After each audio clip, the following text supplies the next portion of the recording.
Les mécanismes ont certainement leur envergure, ont certainement leur importance.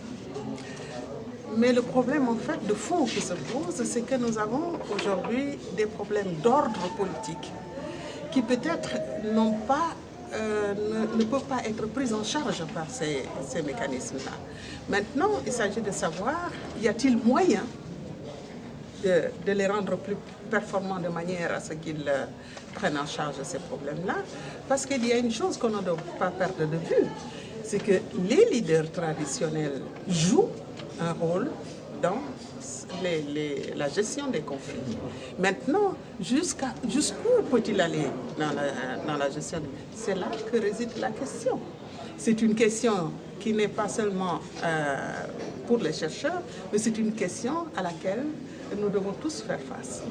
Chacun de nous habite un secteur, chacun de nous vient de quelque part. Et chacun de nous sait aussi que lorsque des problèmes se posent, et quand on n'a pas d'autre solution, on retourne au terroir. Donc le terroir a son importance.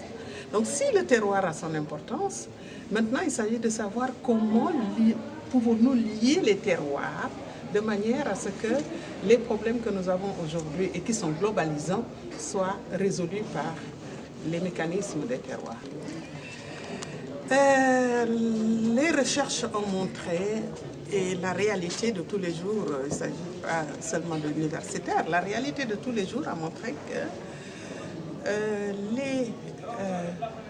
les conflits sont devenus des systèmes. Les conflits ne sont plus isolés. Un conflit quelque part fait l'effet domino quelque part. Et donc si les conflits interagissent les uns sur les autres, si les conflits se nourrissent les uns les autres, il ne faut pas régler la question de la Casamance en oubliant la Guinée-Bissau. Ça c'est un. De deux, il y a une proximité ethnique, culturelle, religieuse qui nous lie à la Guinée-Bissau, qui fait que lorsqu'il y a quelque chose qui se passe ici, il y a un répondant en Guinée-Bissau et vice-versa. Nous avons des villages qui sont tout à fait à la frontière, qui ne sont ni en Guinée-Bissau ni au Sénégal. Et donc, pour cette raison, et pour toutes les autres raisons que vous connaissez mieux que moi, avec la crise que nous vivons ici depuis 30 ans, vous savez qu'il y a des répondants en Guinée-Bissau, tout comme leur crise a des répondants chez nous, ici à Casamance. Et donc, c'est la raison pour laquelle, d'abord une raison scientifique, qu'il y a un système de conflit qu'on pourrait appeler le système sénégambien, donc qui lie ces trois pays-là, qui fait que le conflit dans un pays rejaillit forcément dans les autres pays. Il y a cette réalité-là, il y a la réalité socio-culturelle qui fait qu'on ne peut pas ne pas mettre les deux ensemble. Le pool de chercheurs va prendre en charge, va constituer les trois, va prendre en charge ces trois pays que je viens de citer. Le Sénégal, la Gambie n'est pas encore là, mais nous espérons qu'ils rejoindront le pool. La Gambie, la Guinée-Bissau et le Sénégal par sa partie sud. Et ce sont ces trois universités-là qui pourront travailler ensemble. La démarche est la suivante. Aujourd'hui, la société civile qui travaille sur le terrain va nous relater ses expériences. J'utilise le pluriel. Ses expériences en matière de gestion de conflit. Quelles sont les forces de ces expériences-là? Quelles sont les faiblesses?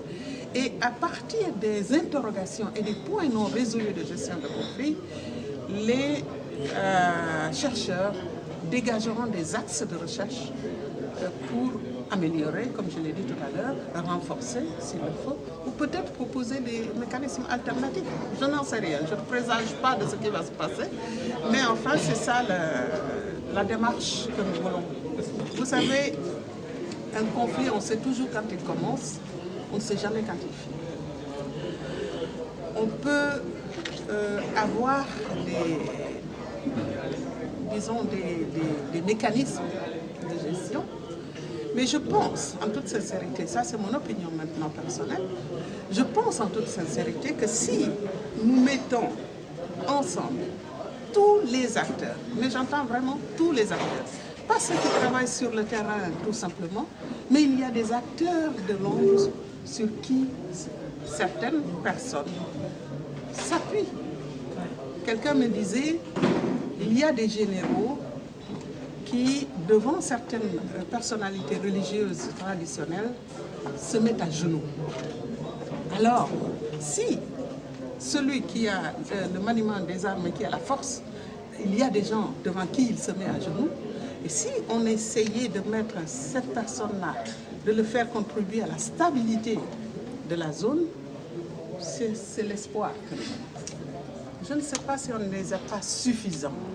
Il y a des limites à les utiliser, de par leur fonction même. Vous ne pouvez pas, je donne un exemple tout simple, vous ne pouvez pas utiliser ou convoquer le roi de Souy en réunion ici.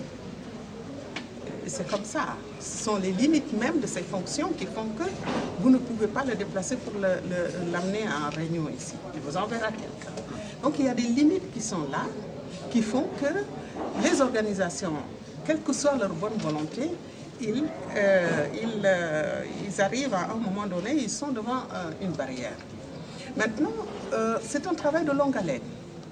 Je sais, et nous savons tous, que ces organisations ou ces mécanismes-là et leurs leaders, même s'ils ont l'impression de vivre au siècle passé, ils changent.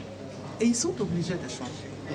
Et donc, dans ce travail de recherche que nous allons faire, des propositions sortiront de quelle manière on pourrait franchir ces barrières-là.